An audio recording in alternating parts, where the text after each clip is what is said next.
В этом году Казанская филармония отмечает 70-летие своего музыкально-литературного лектория. Он был создан спустя всего несколько месяцев после Великой Победы с одной целью – вселять любовь к искусству в сердца юных слушателей. Раз для детей, значит ярко. Оттого концерт начался с радуги татарского народного танца.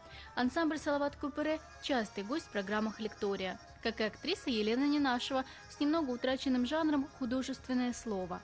Уверена, чтобы, придя домой, ребята потянулись к книгам, надо читать стихи на современный манер. Жил человек рассеянный, да, или жил человек рассеянный, то есть как бы сразу входишь в картину.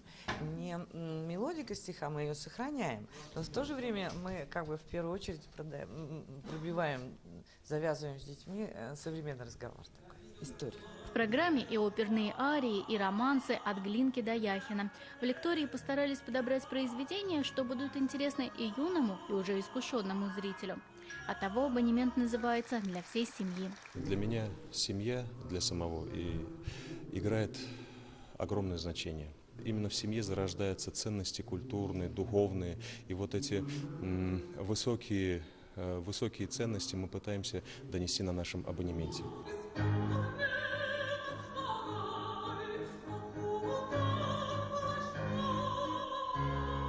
Еще до открытия сезона лекторий филармонии выступил в 18 школах Елабуги и набережных Челнов. В этом сезоне коллектив отметит юбилей не только свой, но и великих композиторов. В планах концерты музыки Свиридова, Чайковского и Сайдашева. Маргарита Петрова, Даниил Кинджаев, ТНВ, Казань.